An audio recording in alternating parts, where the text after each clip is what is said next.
La Riposte, une émission présentée par Hakim Omiri. 13 hommes et 3 femmes d'extrême droite ont tenté d'assassiner 200 imams et d'empoisonner des musulmans. Ils avaient mis au point un plan d'action qui s'appelait Opération Halal. On dirait un film avec Christian Clavier et Eric et Ramsey. Non ? Leur plan d'action, il était en PDF. Ça veut dire il y a une table des matières en fait. Ça veut dire il y a un mec, il était sur son PC et était là. Alors, je vais mettre un jambon en en-tête. ChatGPT, mets un niqab sur du jambon. Ah, ça c'est pas mal. L'objectif c'était de tuer 200 imams. Vous êtes pris pour l'armée israélienne ou quoi là ? 200 imams, c'est 15% de l'effectif. On dirait un plan social le bordel. En plus, ils voulaient empoisonner la bouffe halal et faire exploser la porte de la mosquée de Clichy-la-Garenne. Que la porte, Donc là, je crois que c'était l'opération courant d'air. C'était la slide 3 du PDF.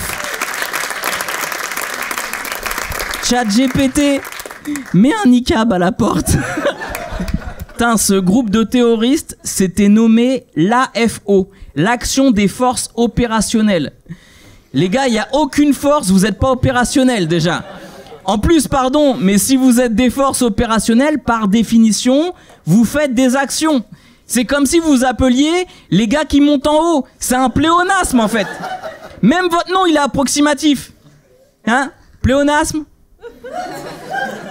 Non mais laisse, appelle-toi l'action des mecs qui agissent en faisant des actions en action, et ce sera très bien.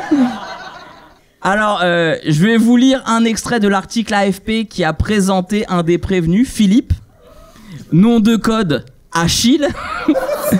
Spécialité, le tir sportif. Motivation, servir la France. Ah, ça, c'est un gars qui a pas réussi à avoir 7 sur 20 pour être flic. Le gars, il était taxi G7. Il a vu le 7, il s'est pris pour James Bond. D'ailleurs, il l'a dit, hein. J'avais vraiment l'impression d'être un agent secret. Mais t'as 61 ans. Tu roules en Dacia. T'as le genou qui couine quand il pleut. T'as du poil aux oreilles. Si t'as envie de frisson, fais du karting, prends une douche froide, mais casse pas les couilles en fait. Ah, le gars de la DGSI qui était infiltré dans le groupe, le soir, il devait être fatigué en vrai. Ah, il devait rentrer chez lui, ça s'est bien passé mon chéri. Non, laisse tomber, il m'a encore demandé de faire un PDF là. J'ai dû mettre un niqab sur la tour Eiffel, je sais pas pourquoi je fais ça. Ah, ça va être compliqué de discuter avec des cons, hein. Et ce qui est fou, c'est qu'aucun de nos médias n'a décidé d'en parler, vous étiez pas au courant. Voilà, c'est fou, hein. Aucun de nos médias a décidé d'en parler. Alors peut-être, c'est pour pas tomber pour complicité. Parce que nos médias, c'est De Niro dans Les Affranchis. Jamais balancer les copains.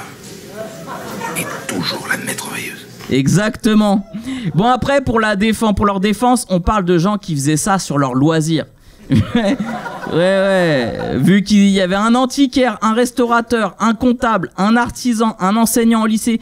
Donc c'est respectable, mais je suis désolé de le dire. Faut penser Startup Nation, les gars, en fait. Faut se professionnaliser à un moment donné si vous voulez que ça avance. Moi, dans qui veut être mon associé, bah j'en prends aucun. Parce que le projet, il est pas ficelé. Le business plan, il tient pas debout. On a des armes, on empoisonne, on veut mettre des bombes. Le cœur de métier, il est un peu flou. On vise le halal, ça veut dire quoi en fait? Donc non, je suis désolé, il faut faire une étude de marché. Parce que là, c'est ni fait ni à faire. Radio Nova.